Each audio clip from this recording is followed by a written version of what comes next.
So here I got this Bosch microwave oven that's behaving very strangely.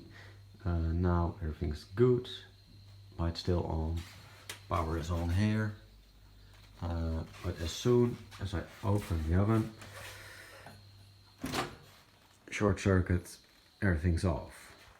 So I think I found it. When opening the device, there are two things here, and this one leads to a switch here, which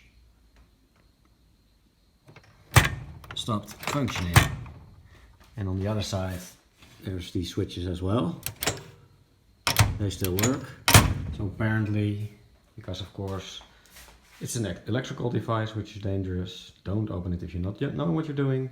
But there's also a microwave which is even more dangerous, and you don't want the microwave to stay on if the door opens. So that's apparently why there are double switches, and one of them on this side clearly broke down, so I'll try to get a new one.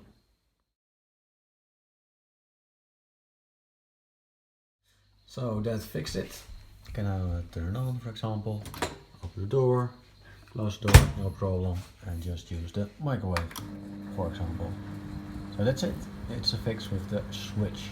It could also be the other side, I guess.